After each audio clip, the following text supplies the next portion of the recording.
Hi, I'm Meta Spencer, and this is Sunday, July 30th, 2023, with the new edition of the Global Town Hall. And here we are, about to meet all my friends for the month and have a good conversation. So hello, folks. All right, I'm just going to introduce you as you appear on my screen, which is no logical order. Jill Carr Harris, say hello, Jill. Hi, everybody. Say hi, everybody. It's a delight to be here with you. Jill is one of my dearest friends in the world, and she's a Canadian who spends the last 37 years in India, but maybe coming back to Canada. All right, and now there's me, and then there's Peter Brogdon, who's up in the Lake Country. He's been telling me about it. Peter, say hello to everybody. Hi. Marilyn Krieger is in California, and Marilyn is the cat lady. Say hello to. Yeah, so I am a behaviorist and I specialize in felines. I'm actually working, I'm interested in how urbanization is affecting the behavior of our local mountain lions and our bobcats. I recently wrote an article, published an article that I can put a link into in the chat if you're interested. I will do that. Okay. So fine, yep. Thank you. Let's go on to Anne Brumell. Hello, everybody. Mm-hmm. I first met Meta through Massey College, where a mutual friend and colleague worked and lived, and we gathered together quite often at the faculty club and shared a number of different seminars and views.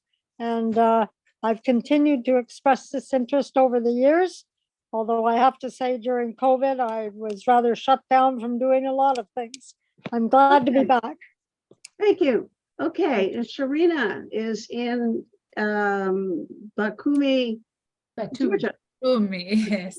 Hello, everyone. I'm happy. I'm honored to be here. So I'm from Georgia, from Tbilisi, but now I'm in Batumi. This is a seaside city here.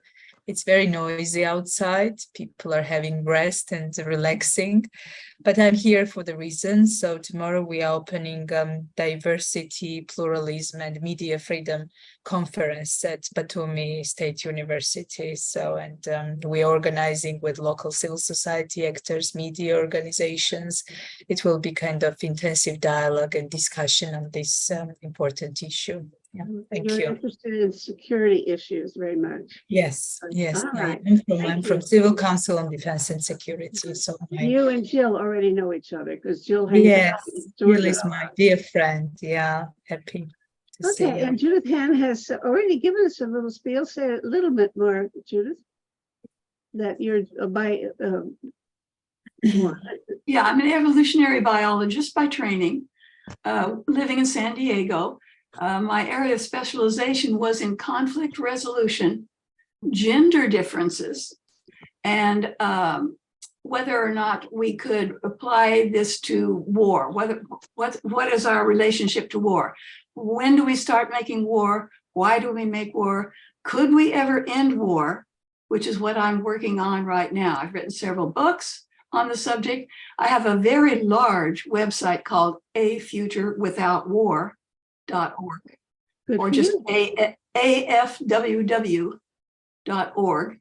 And it has videos, book reviews, movie reviews, lots of essays on the subject. And it has a study guide. If you go there, go to the introductory part where it says study guide, because that lists the various things grouped by subject matter, because it's a very large website. You don't want to wander all the way through it at random. This will group the things by subject area if you go to the study guide. And right now I'm working at WILF to see if we can start some kind of a project to get a treaty that might bring about the end of international wars. All right, thank you. And Bill Lycum, the Fox guy. Yeah. Well, I run the Urban Wildlife Research Project here in California, just south of San Francisco. And my big concern is how global warming may push us into increased wars and conflicts around the planet. And that's all. Okay, thank you, Bill. We've got cats and we've got foxes here. Vladimir, hello, nice to see you. Tell us about yourself. Hi, nice to see you again. Yes, tell us about yourself. Okay, my name is Vladimir, and originally I'm from Russia, but I had to leave the country last year due to the current situation, you know. And now I live in Kazakhstan, Aktau. And I try to find a place to live with my family. Yeah. And you're coming to Canada, right? Yeah, right. I plan to go to Canada. Okay, very good. I'm delighted. And I don't know whether you've met Konstantin yet, but you will. Yes. I've got two other people to introduce. Leda is yes. Hello, Leda. Hi, I'm Lida Raptis. Oh, I didn't change my email, sorry. At least it's not, my name is not written in Greek. And I am a professor at Queen's University. I work in cancer research, but I am interested very much. I come originally from Greece, by the way. So being from Greece, of course, history is big. And so I am interested in history and also many other global issues. And I have always found the Peace magazine and also these meetings are very interesting. So that's... Thank you. Okay, Sandy Greer. Good afternoon. Thank you for inviting me. I'm a writer, filmmaker, and educator. And for the last 10 years, I've been working with local people in Ontario to fight against the proposed deep geological repositories on radioactive waste.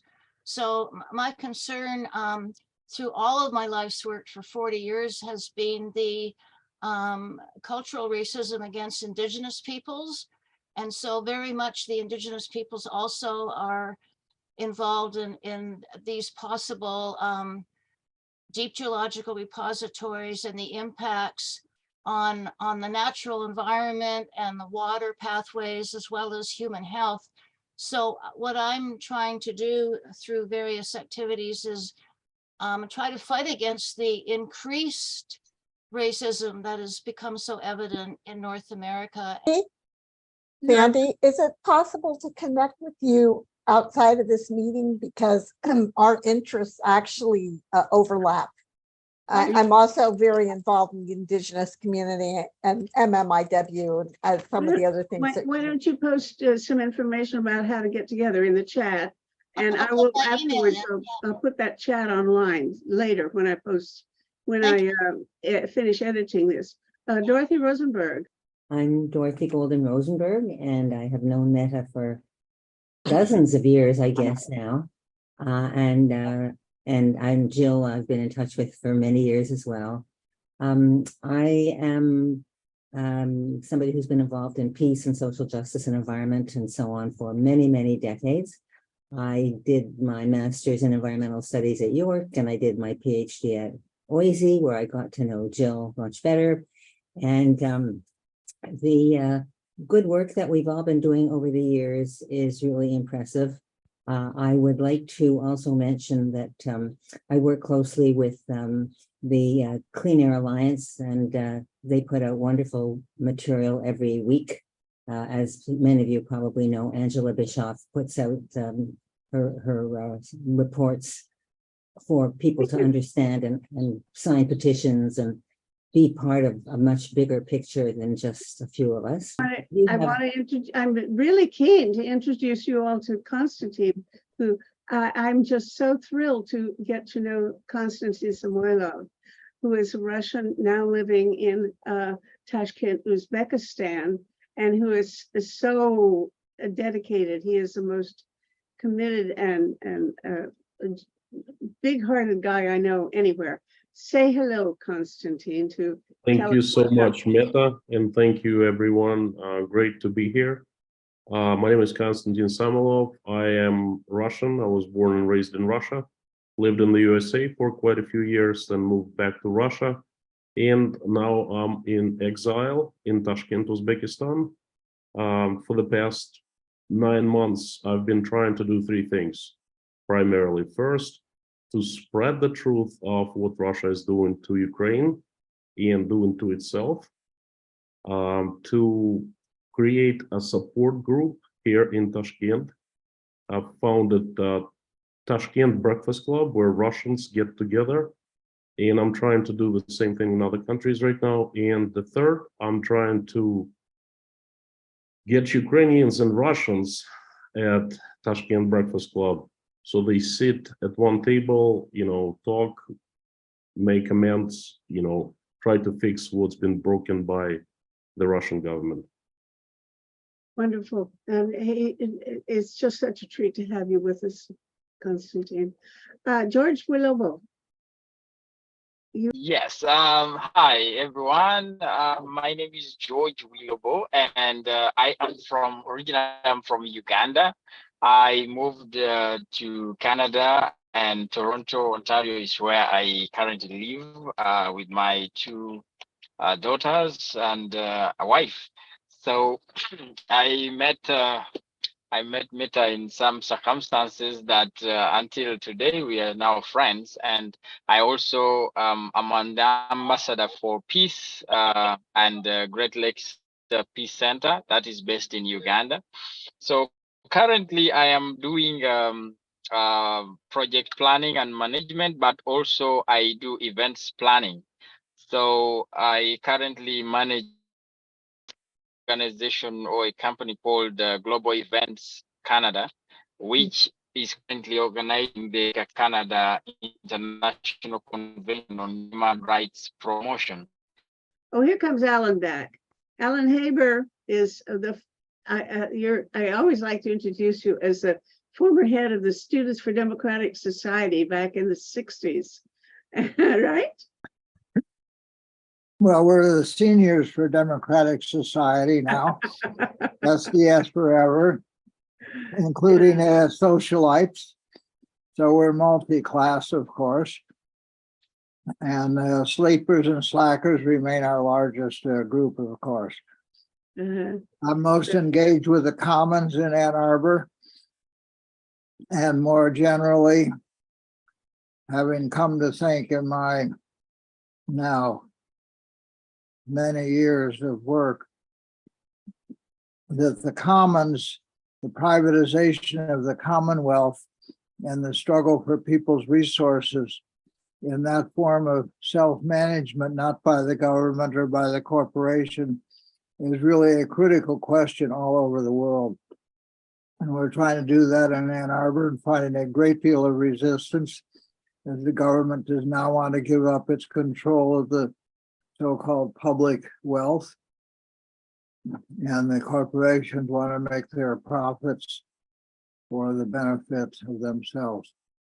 Anyhow, and besides that, I continue to think that we have a system problem, and it is a system of war and domination, full spectrum domination, as the Pentagon says, that is our problem, from the family up to the nuclear weapons that they were threatened with. And we need to develop the sense of a peace system, and from the bottom up initiate some kind of public world peace meeting, put forward the principles of the peace system that bring together from all our different knowledges what really are the common principles that we need to affirm if we're going to survive this calamitous time of the piracy, and the earth is burning, and it's time to recognize that, and we need a better fire department.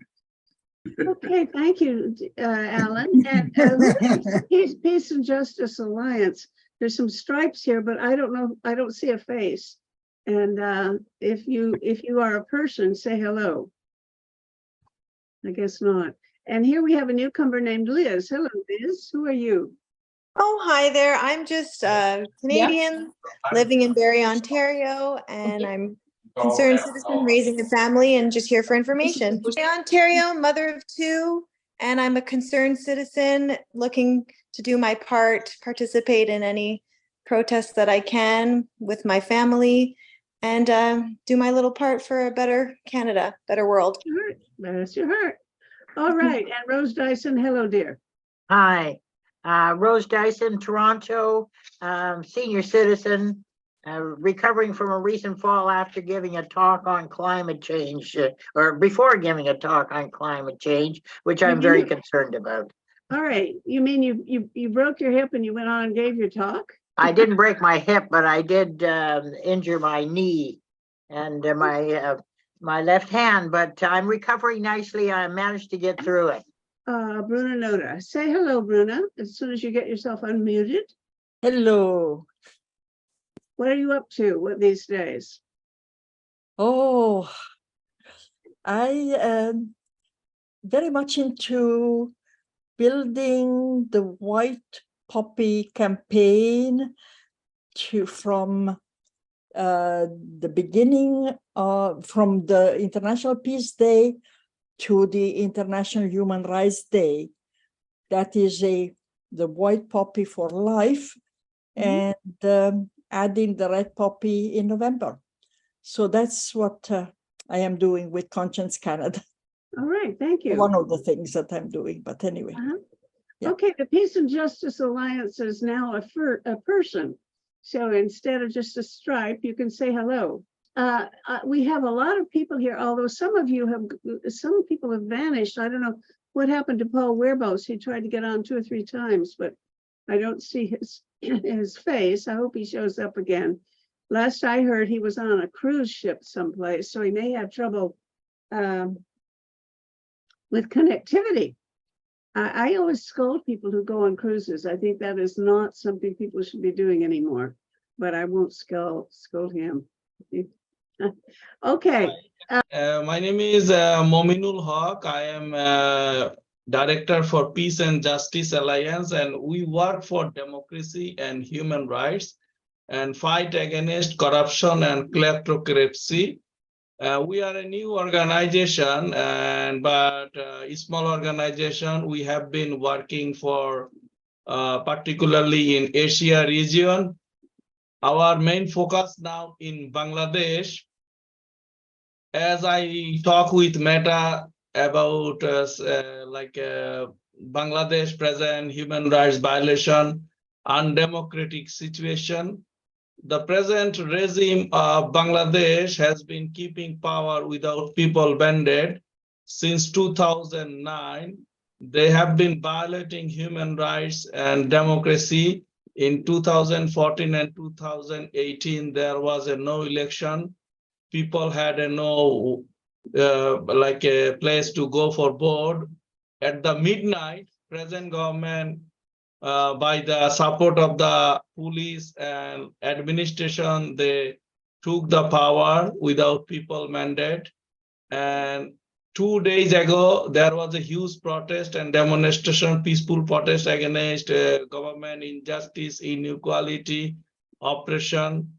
And the government of Bangladesh, their police actually fired tear gas and rubber bullet inside the children and women hospital in Dhaka city. And I have the video. If you want, I can show, then you can understand what is going on. So we need a Canadian government, United Nations and other democratic nations, and like you are the peace builder. We want your urgent intervention and support to restore democracy, human rights. People of Bangladesh expecting a vote in December this year or first week of January. They want a neutral government to conduct their vote. Then people can have a chance to choose their own representative in the parliament. The present government, they are not listening to the international community call. So if you have any way, please help us. Our organization and people of Bangladesh want your assistance. And I need to tell you that in Canada, illicit asset owners, money launderers, and poor people, money has been taken away, and they bring money to Canada and they invested in real estate and other businesses in their name or other person name. So huge organized crimes happening, Bangladeshi autocratic regime here in Canada. Canada should not be a safe haven for corrupt politicians, money launderers, and the illicit asset owner. We need your boys' intervention.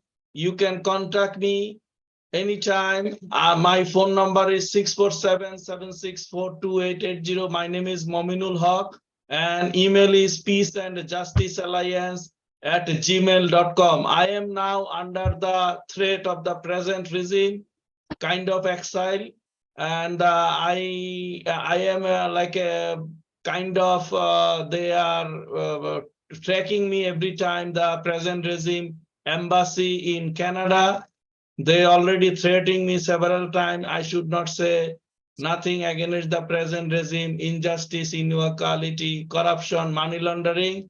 So we need your organization and other organization assistance. We are a small organization. We don't have enough fund or support or anything to protect ourselves. Kindly protect me, my family, and other Bangladeshi people. Canada should not be a safe haven for the Bangladeshi autocratic regime kleptocrats. Thank you so much for giving me this opportunity to talk with you. Thank you. Now, can I God bless suggest you all. something?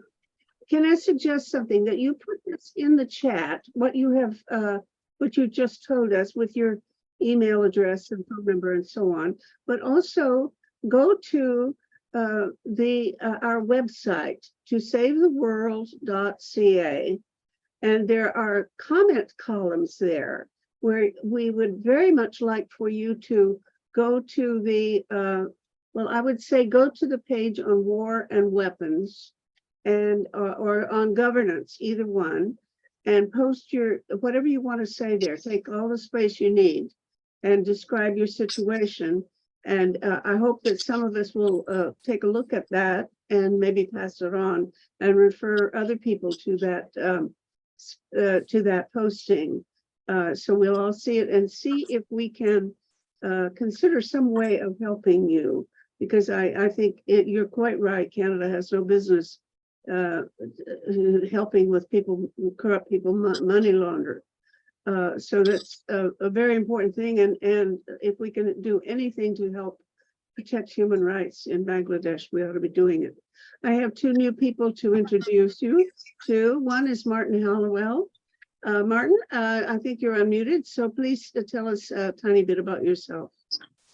I'm a civil engineer with a long history working in special foundation work, and I've got some interest in reducing footprint. My company's called Footprint Engineering at footprintengineering.ca. And so I help with systems that do that. I'm very concerned about the amount of over-design in construction. And I could give examples, but that's me anyway. I'm a business guy. Mm-hmm. Yes, because the concrete accounts for about 4% of the CO2 that we put in the air every year. And if we just learn how to use better concrete, we'd reduce that. Victor Kokonyasny, how are you, sir? You're in Moscow? Yeah. Hello, tell us about yourself. Yes. I don't know what to do. One moment. Mm-hmm. One moment. So thank you for invitation. I'm always glad to see you, and I'm for more than 30 years rights activist in Russia, and now I'm profoundly observing this tragic situation with the war. Mm-hmm. Hope that my observations would be useful for some peaceful processes. Mm-hmm. Mhm. Actually, I think that is a good place for us to start a conversation because by good luck today we have you and 4 other Russians or people who have been involved with Russian the Ukraine war and so on. Viktor Kogonyasny lives in Moscow and I think is very influential in the Yabloko party. In Tashkent, you haven't been here long enough to have met all these people yet, but Konstantin Samoilov is a Russian now living in exile in Tashkent, Uzbekistan. And Vladimir, I'm sorry, I've forgotten your Kozlov. I can't remember your surname. Would you say your surname again? Krasnov, Vladimir Krasnov. Kozlov? Krasnov. Krasnov. Krasnov. Krasnov, thank you. I'm Yes, sorry, yes. I forgot. And Vladimir is now in Kazakhstan. He's also fled from Russia because of the fear that he would be mobilized to go fight in Ukraine. Sharina is Lorkin Benadzi is in Georgia and is very concerned about, of course, the war. And also Jill Carr Harris has just been in Georgia, is normally in India, is here now, and is a great peace organizer. She's a Gandhian leader in India, but is I think she and Sharina know each other at the Gandhi Foundation in Tbilisi. So I don't know who wants to say something about, but I think it would be highly appropriate for us to start with a conversation about the current situation in the war and anything else that you want to say about the situation in Russia. Who has some thoughts that you want to initiate this conversation about? Well, Meta, I'd say that I hope in some weeks a collection of my articles written since February 2022 will be prepared in French, in English. So I will send you, and you will be. It will be possible to read my thought about what is going on, and so what every day hundreds of people are dying in this unchangeable situation in the east of Ukraine.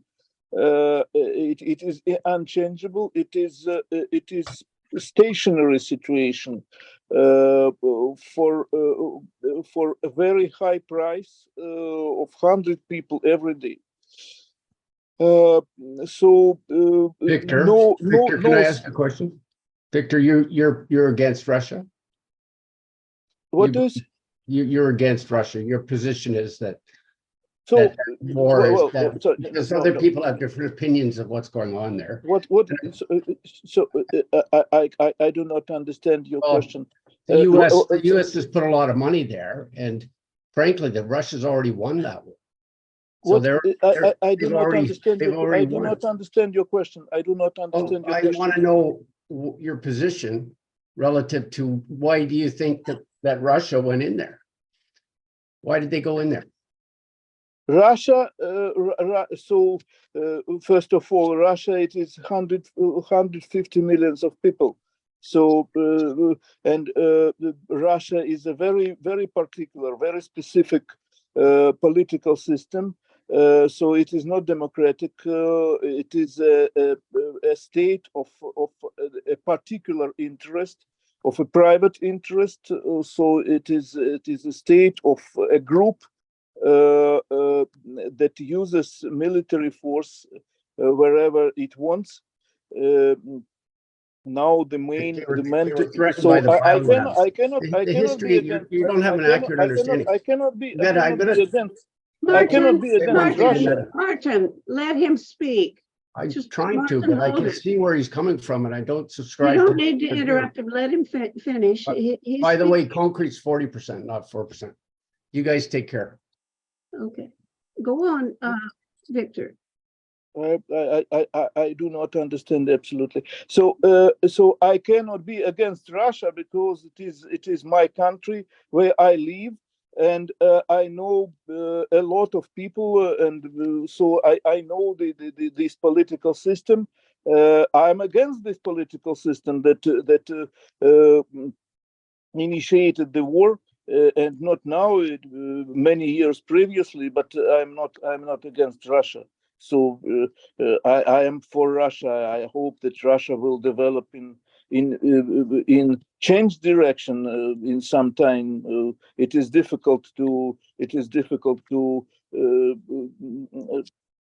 set up, but I hope it will be. I hope that Russia will develop in favor of Russia's people and not for a Russian military group that gets benefits from wars in various regions. So I'm absolutely always for Russia, not against Russia. Thank you. And- Can we have yeah. some other people from this group that I singled out as, I think, my Russia experts here today? Konstantin, do you want to say something about this? Well, I can say something about this in general. I am really ashamed what Russia has been doing in Ukraine. I don't want to do any part of it whatsoever. I've been doing everything I can to stop this, to share the truth, to shed the light on the criminal actions. I was born and raised in Russia. I'm Russian. Russian is my native language. Russian is my culture. And, I can't give up on Russia, is that, okay? That's where I come from. And I also want Russia to change. I definitely want it to become a democratic country. I want it to become a free country. But unfortunately, what I've been seeing for the past 20 years, and it's been increasingly happening in the last, I'll say 5-6 years, that personal freedoms have been stripped from Russian citizens. They don't have a voice. They've been brainwashed up to right here. And the situation is worsening. Moreover, Russia is not doing it to itself, but it's basically invaded Ukraine and destroying Ukraine right now, killing Ukrainians, and Russians are getting killed also in the process. So this is my point of view. This is my stand, and I'm doing everything I can in my active position to stop this. Okay, that's pretty much all I have to say. If you have specific questions, I'm ready to answer them. Mhm. Well, we can have questions, or we can go on and ask Vladimir if you want to speak to this statement. Vladimir, I'd like to let all of these Russian folks speak first before we take further questions. Okay, Vladimir. Yeah. I'd like to say a couple words. I decided to leave the country 4 years ago. The main reason was I didn't exactly understand what was happening in general. What the government do, and but I understood that there is no future for me and for my family, because people who I'd say normal or who really wants to improve their lives, and you have a lot of troubles when you want to start a business or want to improve your life. You can face with government, and authorities can they can come to you and tell you that you must pay for your business, so they can just close it or take it, and you don't have you cannot feel yourself in safe. And I didn't understand, but I felt that something wrong, and I decided to find ways to leave the country. And last year, unfortunately, began big invasion, and it was a shock for me, and it is unacceptable, and unfortunately a lot of people, including my family, especially my father, really support these events. They think that my parents think that that's okay, it is right what is Russia doing right now, and for me it's unacceptable. And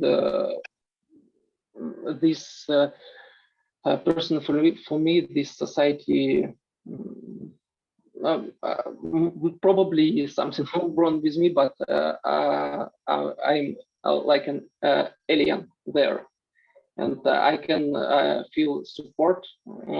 I have friends who still live there, but they told me that we understand your decision, that's okay, but we want to live here, and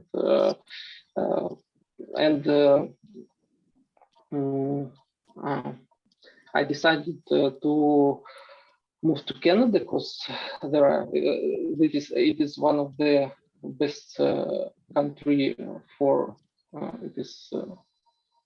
this country support, and there is real human, there is there is a real human rights existing, and I found a job there, and I'm a physiotherapist. My specialization is physical rehabilitation. And one of it is not a big reason, but my profession is not well paid in Russia, unfortunately, and I cannot improve my life there. But the main reason, that's unacceptable for me, the situation. I totally, I cannot understand what is going on, and just I feel bad, and I cannot be there anyway. Yeah. Okay, thank you. Meta, could I please elaborate and ask a couple of questions? Sure, please. First of all, Vladimir, thank you. You know what, everyone, I think I want to tell you something.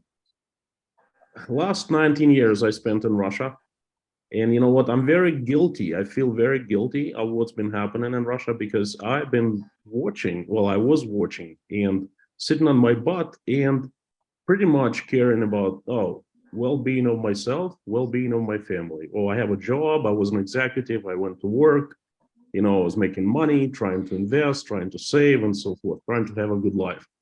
But you know what? 145 million of Russians, they have been doing pretty much the same thing. And look where it has led us to. Okay, I think it's time to actually start asking questions, and every Russian should start asking himself or herself how the hell this has happened to the country. And the second question is, what can we do now? What actions can we take? And it's not a matter of like, saving the family and all of that. It's just these two questions. That's what it's comes down to. And I have a question to Victor. You are a high-profile politician in Russia. You have been an activist since the late 80s, if I'm correct. May I ask you a question? What have you recently done to stop the bloodshed and to change the situation? Yeah. So I may repeat again that Yes. No, so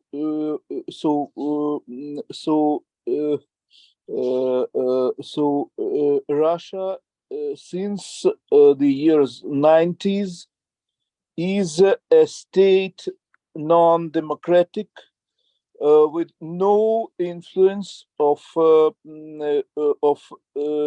oppositional activists, with no influence of public opinion onto decision making concerning everything of state importance. The state belongs to a group of interest. So it is so the similar situation is in countries like the North Korea, like Sudan, etc. So it has difference in realization of this model, but the model is the same. So it is the model of private interest in the state. So influence of public opinion, influence of opposition activists is zero. Nevertheless, because in Russia some opposition activity was possible and still remains possible. I don't know what will be in next year, but now it is still possible. So I'm writing what I observe. I'm writing truth. What I'm really thinking. I'm writing how I consider is possible to stop the bloodshed, really to stop without wishful thinking concerning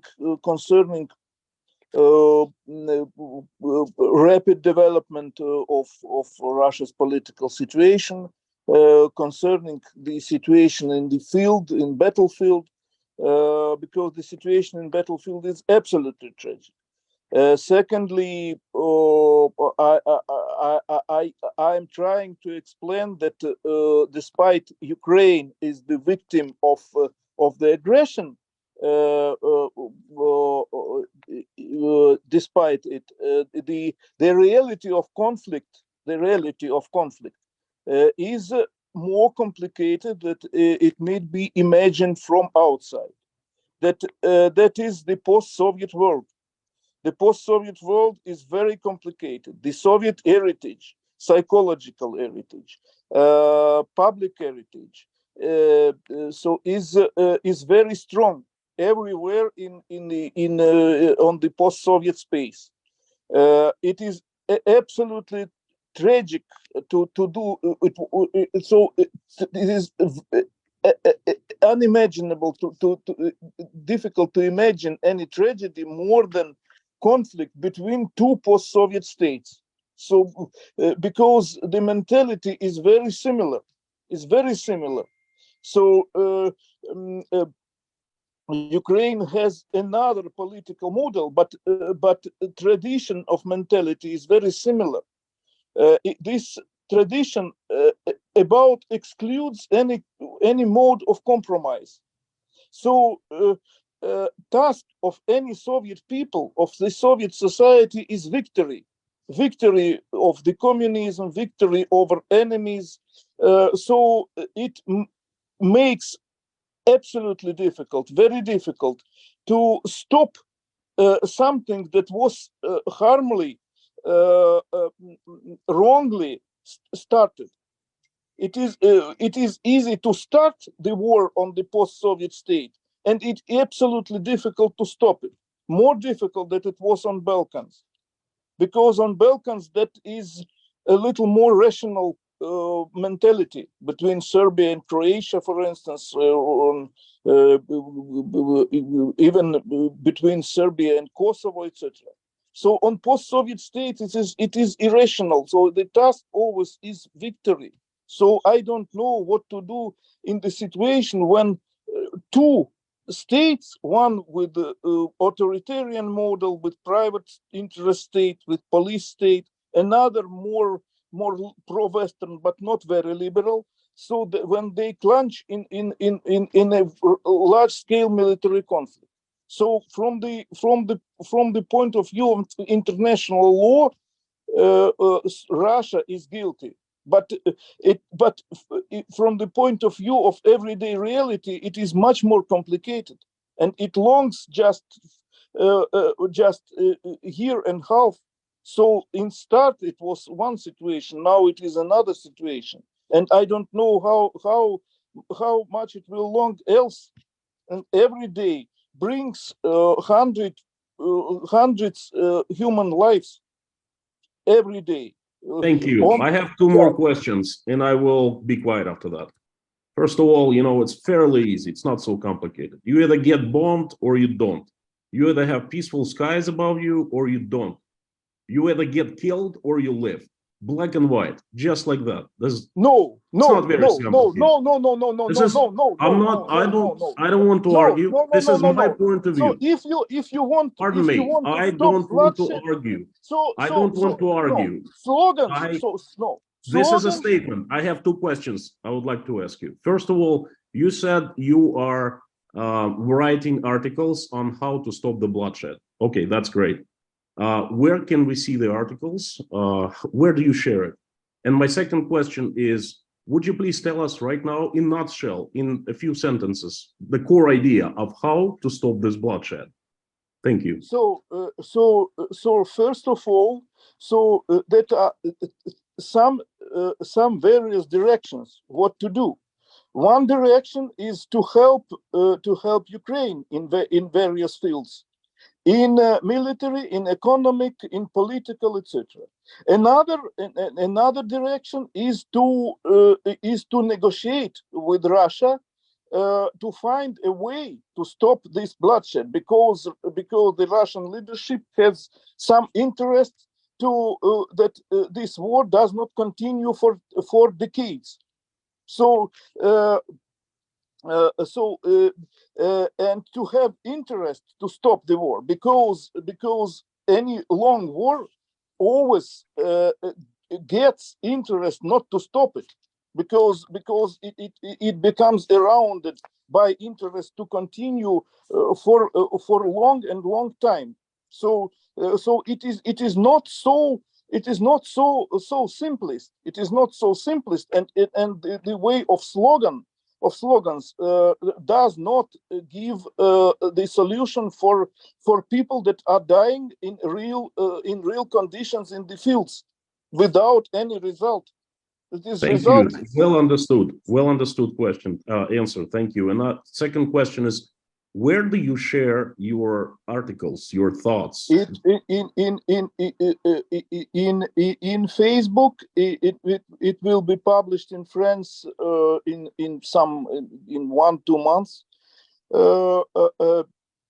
So I have no other instruments to do anything. So Victor, you can always publish your articles on our website. I hope you will. Which website? To savetheworld.ca. TOSAVE. Okay, I will send you. I will send you today later all my articles. You will choose to what is interesting. Thank you so much. Yes. Could you answer one of my questions, Victor? You think that the difficulty is that they don't compromise, but I wonder what the compromise position would be. I don't see an easy, compromise in many of these things. Either Crimea goes to Russia or it goes to Ukraine. No. It is not the way of compromise. So the compromise should be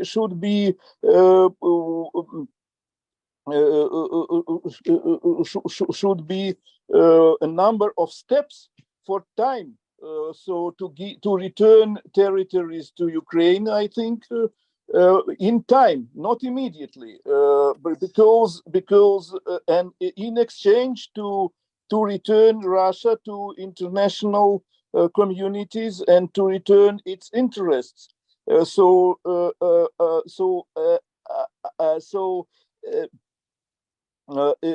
It should be some roadmap for 10, 20 years, taking into account that Russia will change and Ukraine will change and Europe will change. And I think that all return to international law, to international rules concerning territories should be achieved via any roadmap, not by the way of everyday battle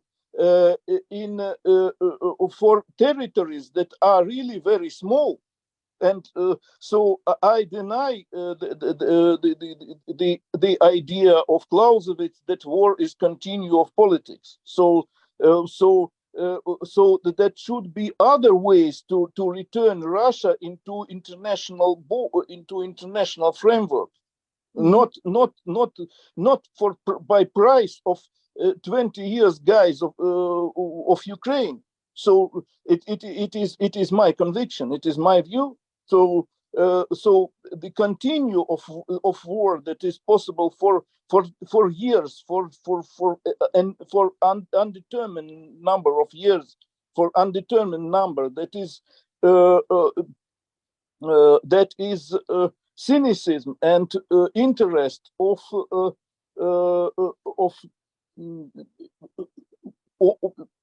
military political groups, not of citizens, but it is enrooted in post-Soviet mentality.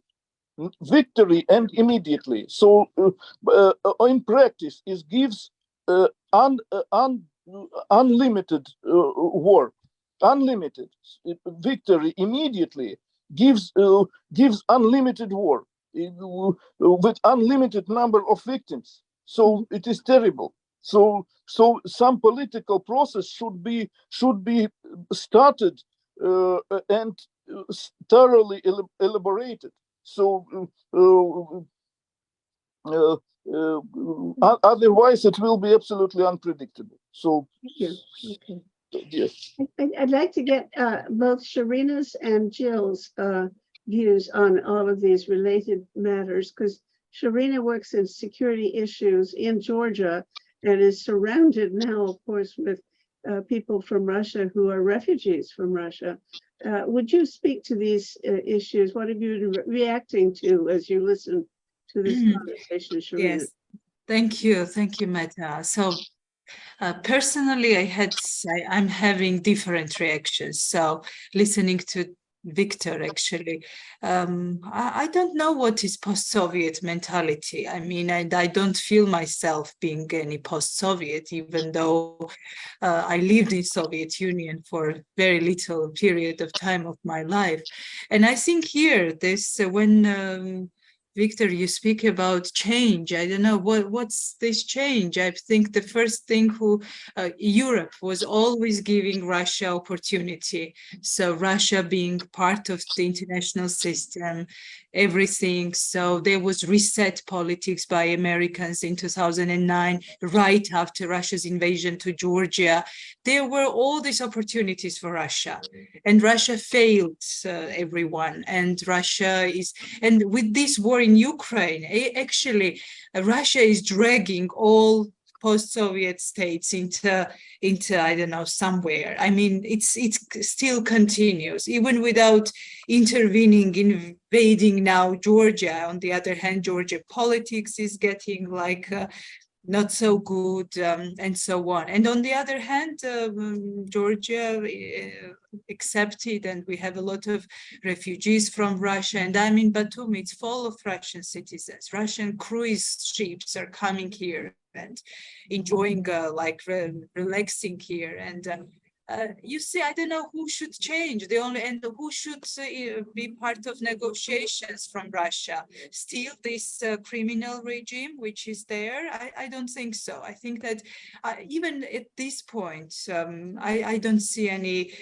realistic pictures how things can change. Of course, the first thing is in our mind is to stop the war, and another thing is to heal somehow the wounds, and then also think about what we can do that this could not happen again. Yeah, what's happening now. So these are the set of kind of thoughts I have, and how should be done. First one, second one, the third one. Even I have a lot of Ukrainian friends, and all of them are somehow affected with this war. Some of them fled the territories where this war is going on. Some of them lost their family members, husbands, brothers. I mean, that's and on the and these people, they still speak in Russian. Their language is Russian. Who should change in this situation? The only problem here for me, it's Russia and its criminal regime there, bullying and threatening everyone around. So, and this is something we have to think together. So in case of Nazi Germany, so Germans were punished, because of everything they have done, and it was upside down of everything is history and German reflection about their things. I think there is something else which really strikes me, and it's horrible what's going on. I'm very sorry for Russian guys who are being killed every day, and of course I'm very much for Ukraine, which is suffering, and we all are suffering, and this all is because of Russia. And actually that should be changed. I mean, yes, we all, and even this war, my country experienced so many troubles after the collapse of the Soviet Union. So we lost 20% of our territories. There was terrible war in Abkhazia and South Ossetia where brothers were killing each other, and there was Russian-inspired conspired, let's say, wars. And then in 2008, there was invasion. Russian troops came to Tbilisi.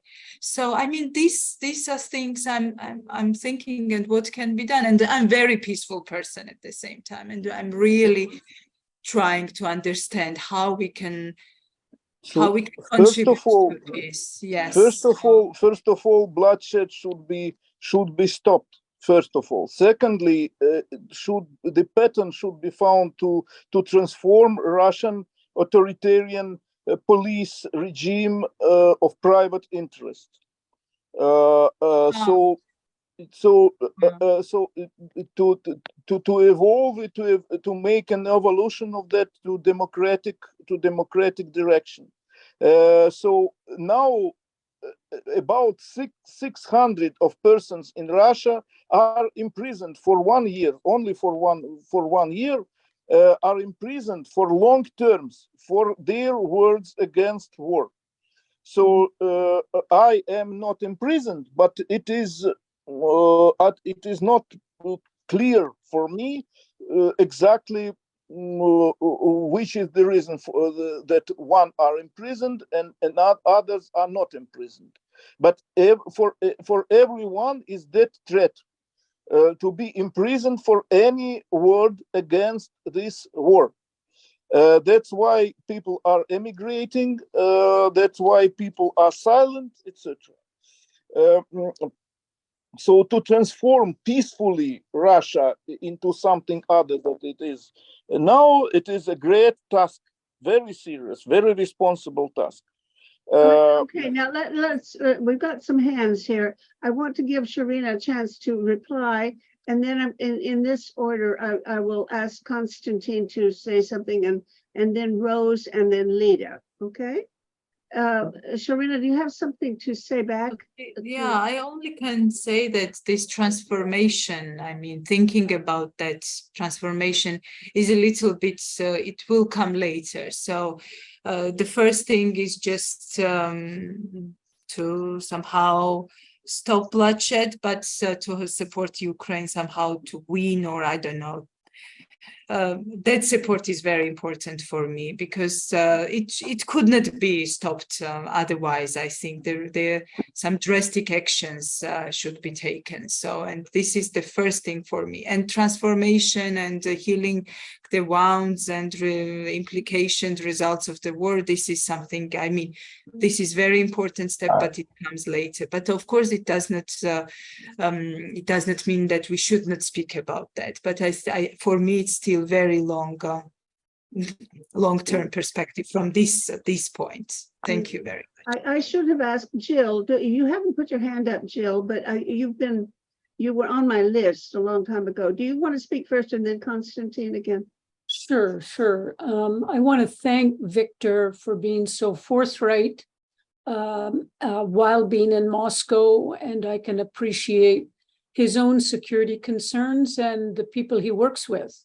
To come up with this alternative, come up with truth as he sees it and a vision for a different Russia. So I first want to note that.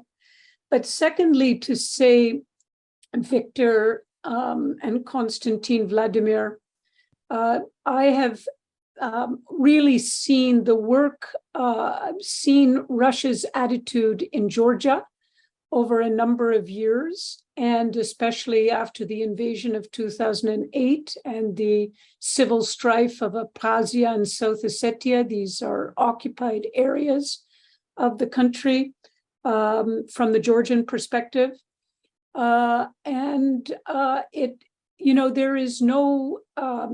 There's been an intractable situation. And what worries me is the same will happen in Ukraine, that there will become an intractable situation. It's not just a frozen conflict, because in Georgia, the capital city, Tbilisi, has guns focused on it from 30 kilometers away for the last 15 years. And it's very hard to have any kind of state functioning.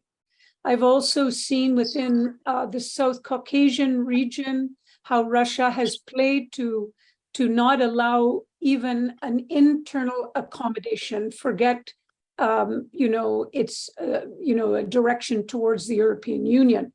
So my concern is, how viable is this idea that you have of changing the Russian police state?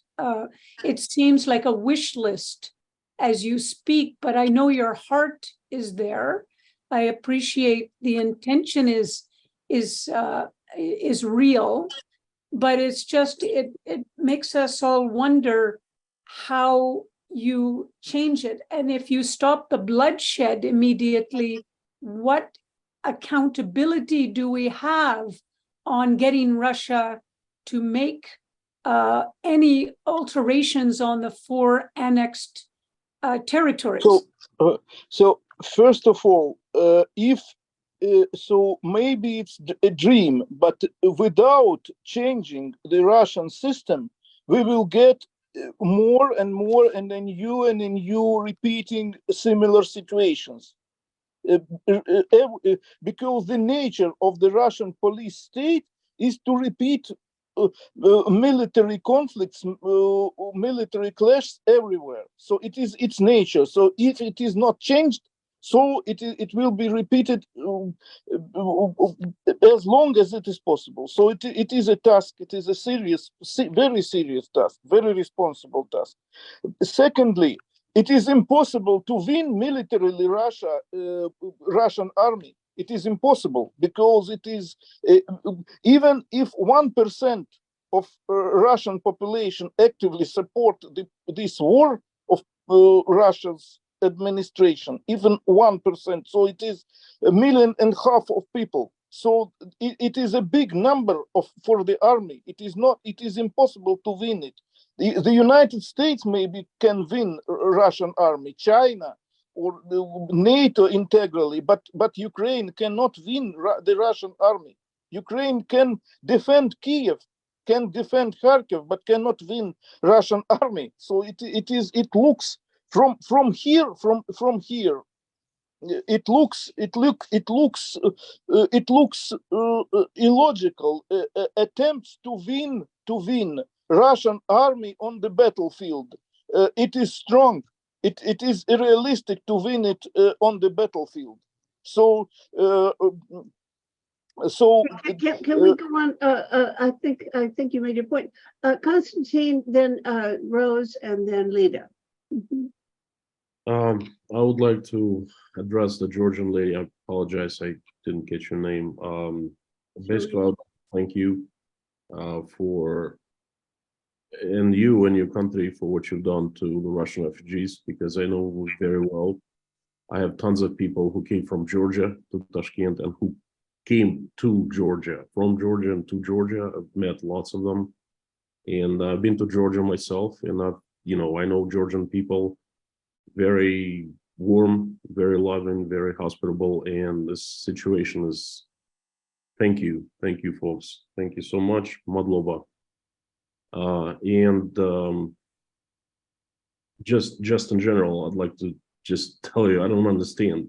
Russians keep saying, oh, the changes must come from somewhere, that the change must come from the inside of every single Russian person. They're gonna understand, they're gonna wake up, open their eyes, repent, admit, and change. Okay, that's the only way. No one else will bring changes upon Russia. That's it. Unfortunately, I have to go. I have a live stream to attend, to make. Everybody should watch his live streams. I should put it on the chat for you, but I don't know how. Anyway, thank you. Konstantin, put it on the chat before you leave, and then maybe some people will look at you. Thank you so much. Love you.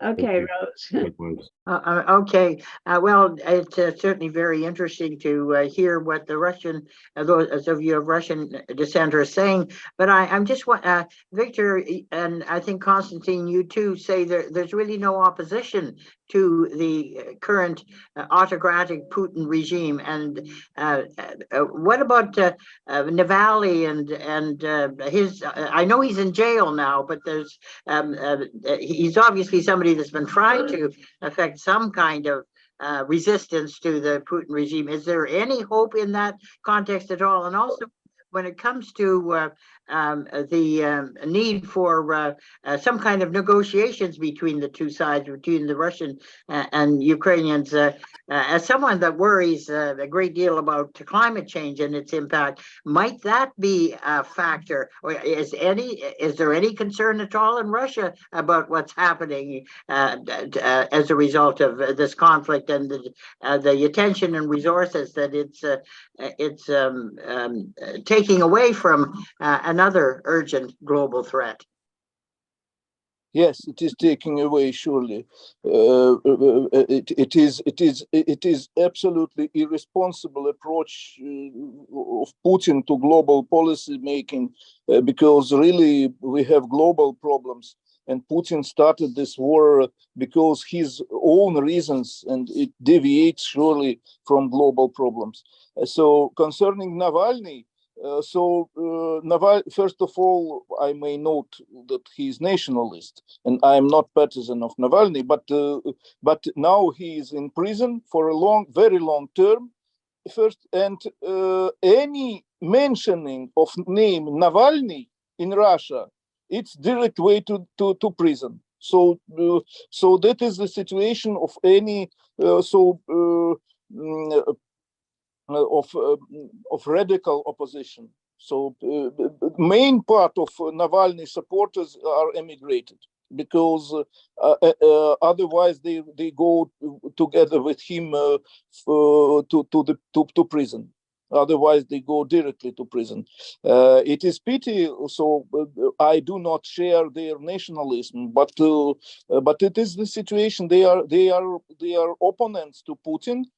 And for this way of opposition, they go to prison. It is their way is particular, so that is not very parliamentary way.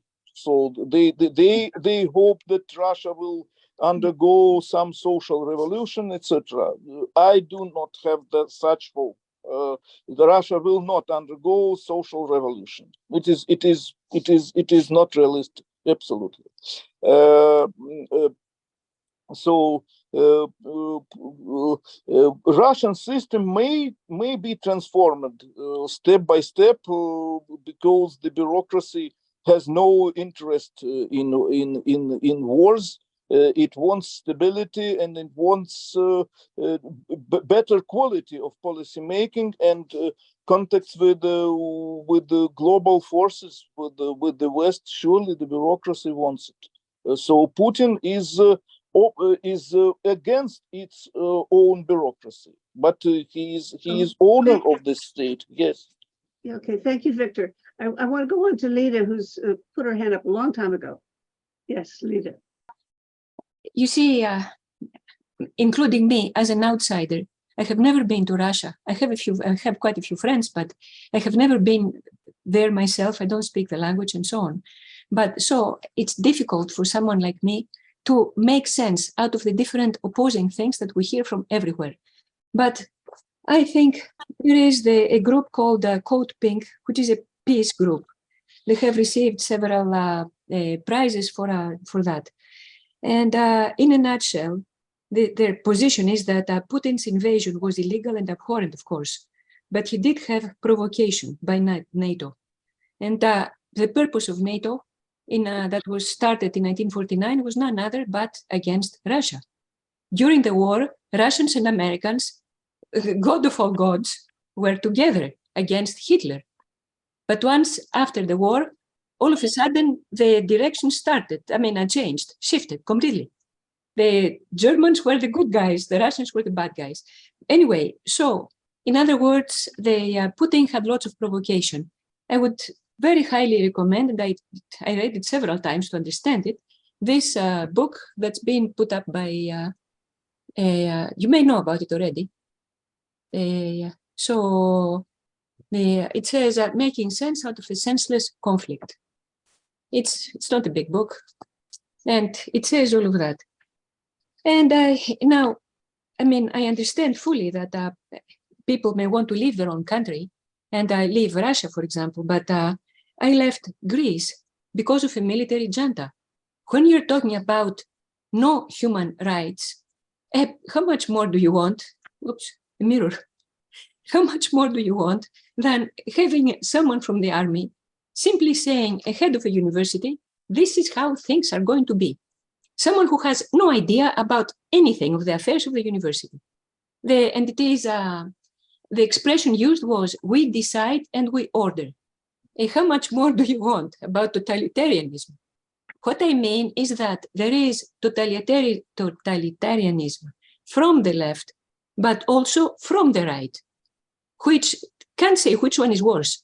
At least myself, I cannot.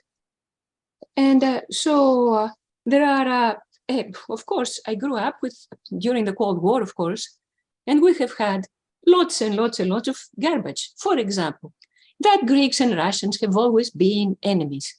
My foot. And then why was during the years of Catherine the Great, Odessa was named after Odysseus, Ulysses, because he was a big admirer of the Greek letters and so on. So how come Greeks and Russians were fighting? All of a sudden, during the Cold War, we are age-old enemies. Absurd. Still, in history, they would tell us a few things about Catherine the Great and all of that. But, no. But you would hear, on the other hand, and you try to put the two things together, which do not make any sense. And what I mean is that same thing with Albanians. Greeks and Albanians were always fighting. Now there is maybe a million Albanians working in Greece. And they have mixed and matched, and I became a godmother to some Albanian kids. So where is the hatred and all of that? What I mean is that somehow they want to provoke a war for reasons that they do not say openly. And now lots of Greeks went as refugees in Russia since the Civil War, right after the Second World War, and because again, exactly this shift in alliances, of course, there was a terrible civil war in Greece.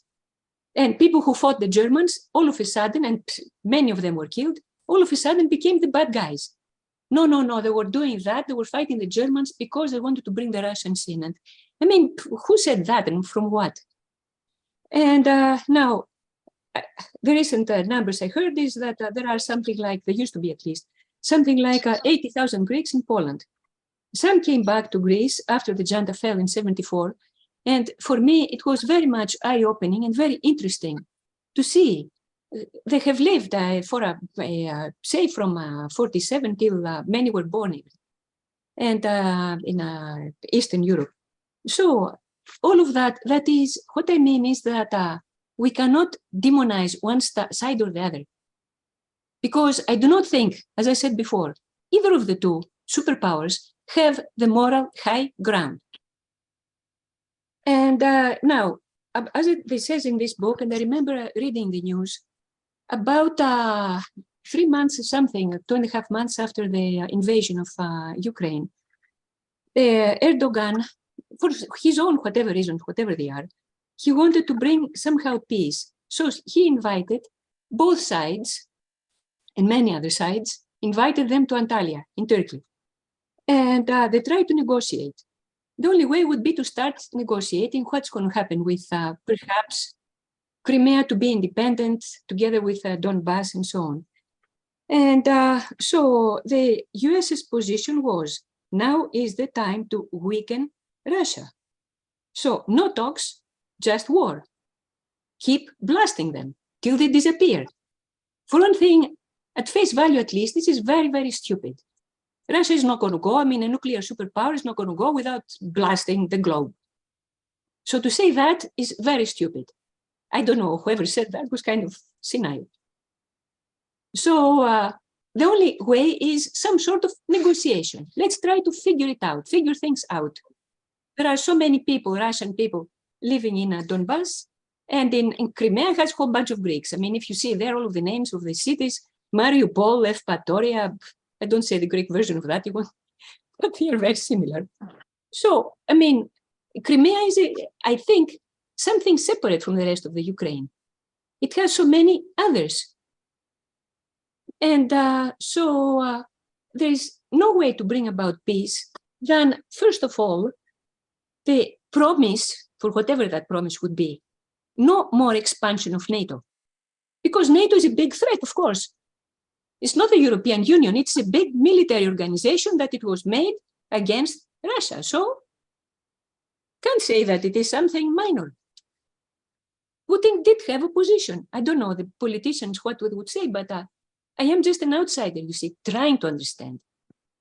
Okay, thank you, Lida. Anyway, that's... Now, I think we, we've spent way over 3/4 of our time. We only have about half an hour left, a little more than half an hour left, for all of the other people who are not Russian or not interested in, not specifically interested in this conflict.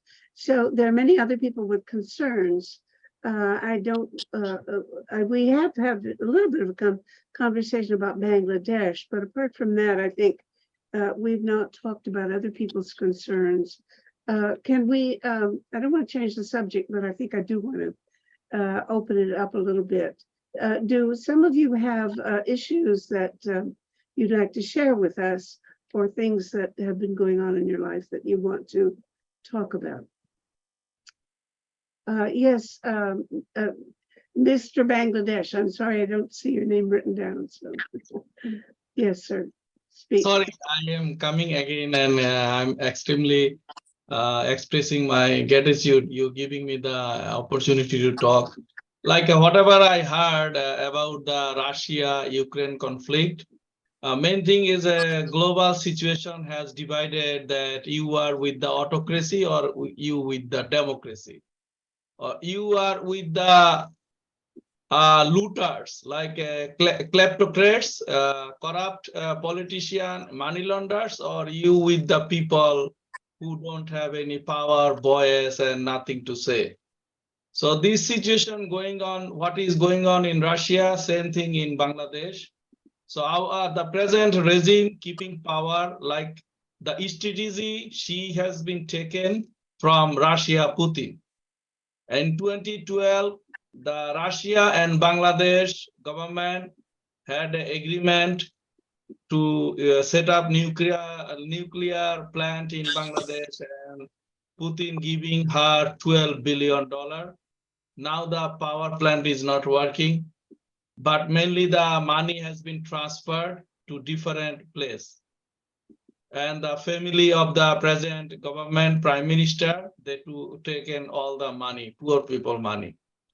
So the main thing is that we need to really work on democracy, social rights. Like if you are a part of the looters or autocracy, you will not listen the voice of the humanity. So humanity should not disappear from our world. As a global citizen, I'm lucky I'm in Canada. My family, lot of family friends in Bangladesh, if say anything against the government, oppression, corruption, money laundering, the government identify you whole over the country covered by the surveillance camera. And spyware, you cannot talk, you cannot say anything against government in anywhere. You just censor yourself, censor. They bring you to the, they do the arrest and they put you in your jail, no proper trial. Can I ask you something, sir, about this fellow? I've forgotten his name, but he's the guy who started these banks, these Grameen banks. Is that what they were? Yeah, yes, Dr. Muhammad Yunus, he was the founder of Grameen Bank. So he started the strategy that you give a small loan to the poor people in the village. So they grow up, they do business, they have a social development, local development. What happened in Bangladesh after he got the Nobel Peace Prize, the present government, they don't agree with that.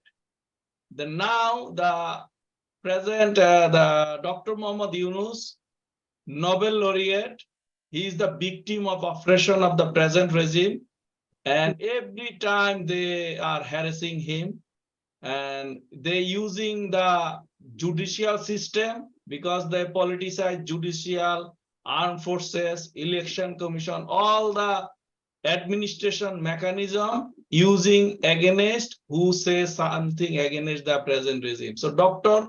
Muhammad Yunus is in very critical situation. His organization or his other fellows are in problem in Bangladesh. So serious situation going on in Bangladesh. Anytime there will be huge conflict, we are expecting maybe if real intervention come to Bangladesh. I see the Canada government keep silent. I don't know why. We communicate with several times the politician and the bureaucrats in Canada. They don't say nothing. Millions of dollars has been transferred. You see in Toronto, Greater Toronto, there is a rich area, maximum house owned by Bangladeshi or oligarchs. Well, is there anything being done to help his cause? Because it did from here look very much to me like a real political repression. Is there anything internationally being done to defend this Yunus man? Actually, there was a call from the US and other international civil rights organization. They say that government, you should not do any persecution, harassment against Professor Yunus and other civil rights defenders and opposition politicians. Government of Bangladesh, they don't listen. They say, we don't care what you say. It is my country. I am in the power. I don't care what you are talking or what you say. If you want to stay in this country, you have to follow what I say. So don't say nothing. In effect, the external support that he got hasn't done any good for him so far. Nothing is bringing anything. So mainly United what happened in Bangladesh, the present government taking the advantage of Rohingya refugees. In 2017, when Rohingya refugees try to come to inside Bangladesh, the present government prime minister, she closed all the border. Myself, I had the opportunity to join United Nations and other civil rights organization. We raised voice that you should open the border so that refugees can come inside. So after they come inside, she is taking the advantage. International community don't say nothing openly to her because they are afraid. We heard that she is taking, say, okay, if you pressure me, I will bring them out from my country. So this is going on. She is doing a mindset, so that I want to keep power like how long I can keep. I don't care what you say. Now, Dr. Yunus and other, about 1,000 people has been enforced disappear in Bangladesh. The present government say, they disappear by themselves, but the people, small kids crying. 2 days ago, there was a peaceful demonstration against corruption, high price of the gas, food, and people hide in the hospital because police beating them, rubber bullet, lot of people shot by the police, and they put fire tear gas inside the hospital. I have the video. If you want, I can show you. You can understand. No, we don't have time to look at your video now, but I hope that you will post something on the website to savetheworld.ca. And I hope that other people here watching will go have a look, and then you may have some comments to make in reply. So there are places where you can answer each other and have a real conversation on that website. You can post it either on the War and Peace, or I think in your case, the best place would be governance, the governance page. Okay, I think I should go on, and I want to introduce Alexei Prokorenko. It's always a pleasure to see you here. We've already spent much of our time, Alexei, talking about Russia because Konstantin was here, and we've had people. Yeah, Victor Koganyazny is with us, and we've had quite a lively conversation here. But I know that you, as a Russian, are now living in exile in Warsaw, and I wish you'd been party to this conversation. You may have something that you want to say to bring us up to date with your own concerns right now. Well, I have to tell you that I'm more or less safe and sound here, and my impressions of Russia are getting a bit stale, less and less fresh, and the only source that I'm getting the access to the news is via social media, via talks to my friends, to my family, and I am kind of losing touch with the country. I don't have a fresh perspective on the things that are going on in Russia, and I was told that would be just that way, that after a couple of months out of the country, no matter how much you try to follow the news on the internet, no matter how you get interested in those news, no matter how often you read about the country, it's not the same as living there. Well, I don't know, because these people have been having a very passionate conversation, even though Victor is the only one still living in Russia and speaking from Russia. We have had Konstantin very concerned and follows everything going on in Russia. So and Sharina is in Georgia, and Jill, and then Vladimir is in Kazakhstan. I wouldn't say that they have lost interest in Russia. Would you say, Sharina?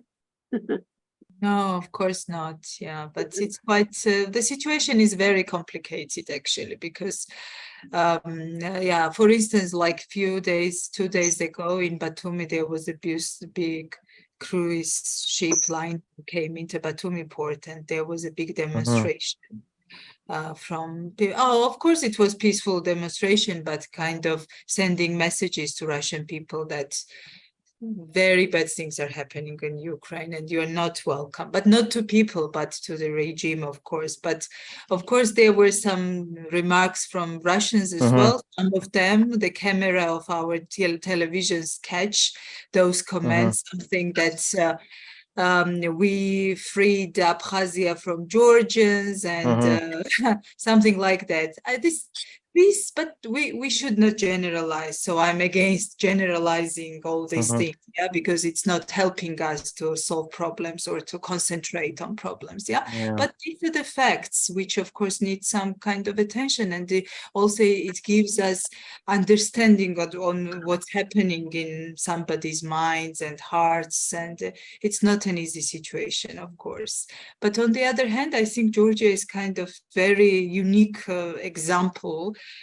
Country which can uphold Russians, Ukrainians, Belarusians, dissidents, regime supporters, everybody is here. And that's something very, very special, I think, on the other hand. But of course, there are a lot of very radical attitudes from Georgia and some politicians or civil society groups about Russians' free entrance in Georgia. But all in all, government of Georgia at this point is not going to have any rules or any regulations which excuse me, but you're saying that there's no effort to sift through and filter out people who are really in favor of Russia's war when it comes to letting people in. Every Russian can come in, and a significant number, maybe even the majority of those people are in favor of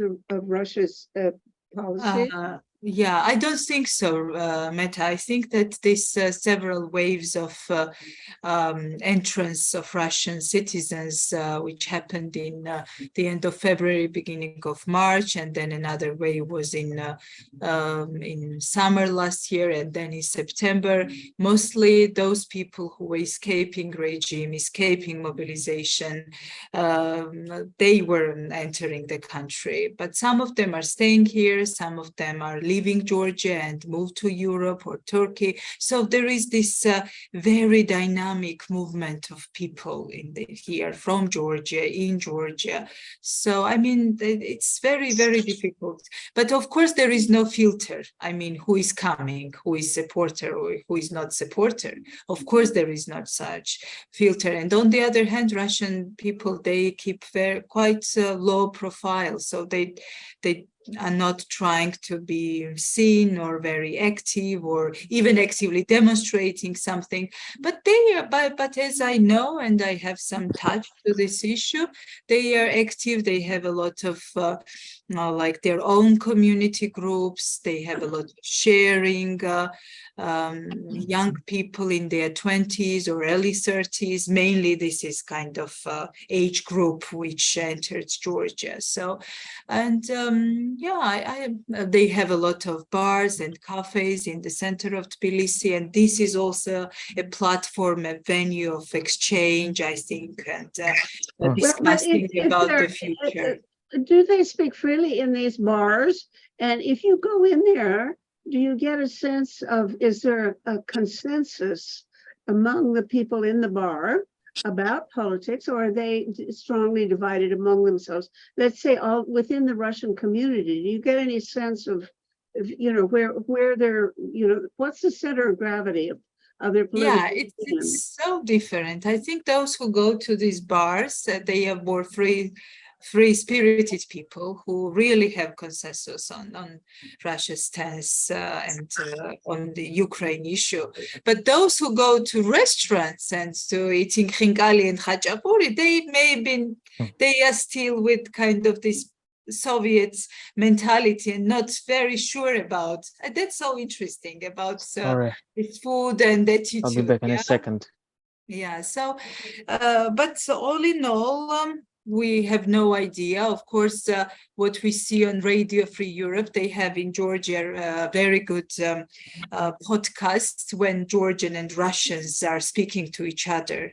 So kind of they try to break stereotypes, what Russians think about Georgians. And these are all those Russians who are supporters of Ukraine against the regime. That's very interesting kind of method of exchanging. You can see that this, yeah, there is absolute consensus among these people about future of Russia and Ukraine and Georgia and everything. But of course, there is no filter. Everyone is let in the country. But there were several cases when some Russians were not allowed to enter. And sometimes these Russians were very famous journalists against Russian regime or famous civic activists. So why would they have been excluded? We don't know. I mean, this government, this border service, they just rejected, and that's all. That's all. And I don't know. Even though we were asking the reason, there was no proper and clear message why they were rejected to come into the country. So but these are not very frequent cases. If that is similar in Warsaw or in Poland in general, what would you say that it is from the where's Alexei? I've lost you. Alexei, have you gone? I don't see your face. In Poland, and the Czech Republic, it is absolutely prohibited entrance of Russian citizens through airports. Yeah, not absolutely. I know, for instance, one Russian through airports, absolutely prohibited. Through airports. Yeah, you're right. But they can drive by bus. Yes, by earth, by ground, it is not prohibited. By airports, it is prohibited completely.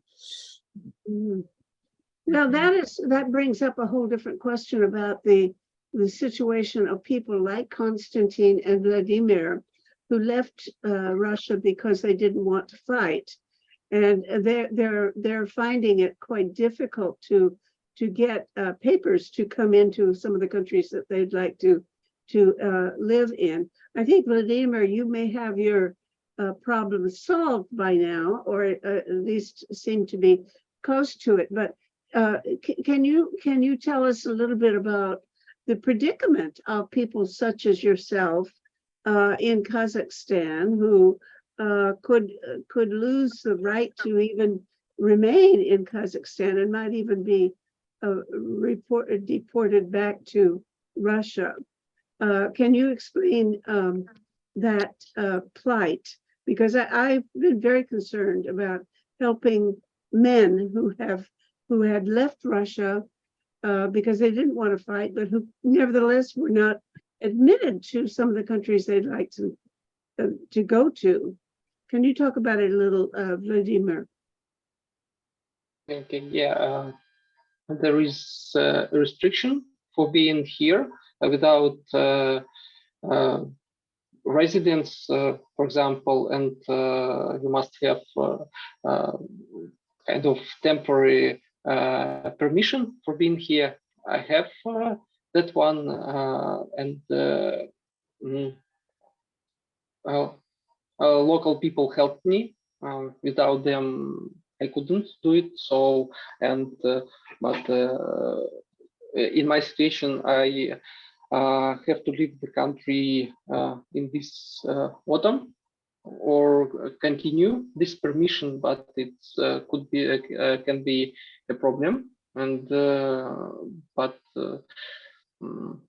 I guess it depends on a situation and exact person. Yeah, I have something here, and I know that Russia and Kazakhstan have kind of agreement for if you done something wrong, like a crime, or Russia requested. A person for some reason and agreement means that Kazakhstan must give that person back to Russia. Yeah. What else? And has anybody, do you know of anybody who's actually been sent back to Russia? Personally, no. Do you know And, that? but yeah, I've seen a news about one person, but there was a serious reason. Because the person had some troubles with the law. I see. And he was deported. Okay, because I was told that if Russia tried to do that, get them extradited by using Interpol, that it wouldn't work. Yeah. Because Interpol will not send back anybody who's charged with being a criminal when the crime involved just simply political opposition. And so that wouldn't, they wouldn't be able to do that through Interpol, but maybe they have some other agreement with Kazakhstan that would enable them to be able to require these people to be sent back. But you don't personally know of any cases like that, except the one. Personally not. I see. Okay. Okay, thank you. Now let's see what else, because there are a lot of people here who have been waiting patiently to share your concerns. Richard Jensen, hello. Hello, Meta. Great to be on your show. Certainly, it's been very interesting and deeply concerning about Ukraine and Russia. But I think many of us are also trying to get rid of nuclear weapons, which we see as the big threat right now. Many of us are remembering Hiroshima and Nagasaki on the 6th and 9th of August. And so in Toronto, there will be a discussion on that, there'll be a presentation at City Hall on August 6th at 6:30. And so everybody who is in Toronto is welcome to join that. That's at the Peace Garden, isn't it? Correct. Tell people how to get to the Peace Garden. I'm not sure. Well, maybe it's obvious, but it's a good idea. Yeah, it's obvious once you get to City Hall. It's there in front of City Hall. If you're looking at City Hall, it's on the right-hand side. And so that will be happening. I'm up in Sudbury and we'll be holding a proclamation from our city on the 9th. We're also trying to get rid of war generally, and we're doing that by educating people. And I've put in the chat a link to Ending War 101. It's a 6-hour course that people can take online, and it begins September 4th, but you can register for that. So just a couple of things, how we're trying to get rid of war in general. As you know, CANSAC is the largest war sales showman that happens in Ottawa here in North America. And we've had certainly a lot of protesters about that. And we were able to delay Anita Anand, our Minister of Defense, quote, defense, it's offense, and by over an hour. So we are trying to protest and make some changes. We were unsuccessful in preventing the Canadian government buying the F-35s, unfortunately, but we carry on. So again, these problems are worldwide, but we're also addressing them at home. Thank you. Okay, thank you very much. Can you tell us who did this course that you're wanting people to sign up for? I did nothing about it. We've had over 250 have signed up in July, and probably about 150 actually completed the course. Oh, I didn't know you'd already done this. Yeah, so we've done it now and we're repeating it in September and we'll repeat it sort of every 2 months. Okay. Well, Ellen Haber, you have your hand up and I don't see your face, but let's speak. Ellen. Okay, I'll bring my face back and my hand up. Thank you. I want following Hiroshima Nagasaki Day and nuclear weapons. A next focal point that could draw us to some sense of cooperative action is the United Nations Climate Ambition Summit focused on September 20, Wednesday, and followed on September 21, International Day of Peace. And these two dates in the calendar conjoining join the climate question and the peace question, and perhaps give an opportunity to prefigure what actually would be a peace meeting to resolve the questions in Ukraine with Russia and in the European theater generally toward a collective security arrangement that is not unipolar and NATO focusing with Russia, and looking to what is really the people's call for peace and dealing with the imperative that unless we redirect resources to deal with the climate questions, we're all just going to roast nuclear or otherwise. So I just draw those dates to your attention and think that perhaps maybe Meta in the next discussion, we might focus what are people thinking we could actually do to prefigure a peace conference that would deal with the fundamental questions, as everybody seems to want to do, and deal with the shift from the war system to peace and the ability to deal with climate. And these two dates, Wednesday, Thursday, September 2021, coming up are perhaps times to focus on. So I just wanted to say that. Alan, would you go to the website to savetheworld.ca, because we have an events calendar there. And it's okay. I'll try and do that from my place in France right now. Okay. If it takes, you have to learn how to do it, but it shouldn't be that hard. You can post your events on the events columns, and that goes for all of you. Whenever you have something going on in your community, Richard up at Sudbury, put in about your August 6th event and so on. All of you put your events into the peace calendar and into the events calendar, because even if you live in another country, there's a place for people to put it down in your own country. So I'd like to get more traffic going there, but if we don't have anything for anybody to look at when they get there, then they're not going to go very often. Currently, the situation for the proposed deep burial of high-level radioactive waste, there are 2 sites in Ontario, Canada, that are still contenders for the deep burial of high-level waste, which is still experimental, because Finland is the only country in the world which has, in recent years, constructed a shaft based on the Swedish KBS-3 design for deep geological repositories, but it still does not have an operating license.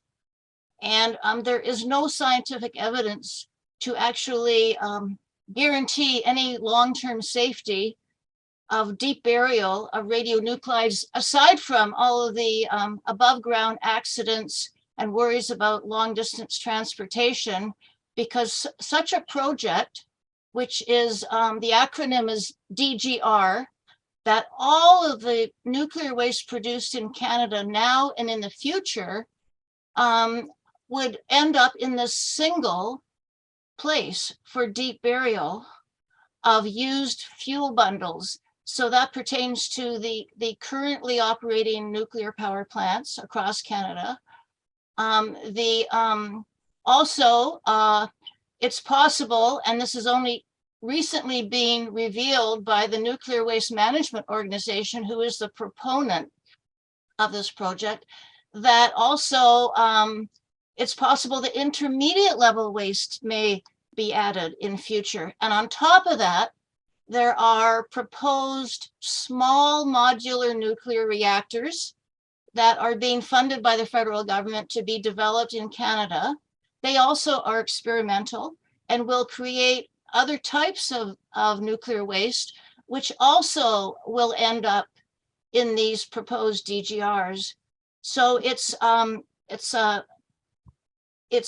just keeps evolving through time about what could actually end up in unknown quantities and at unknown costs.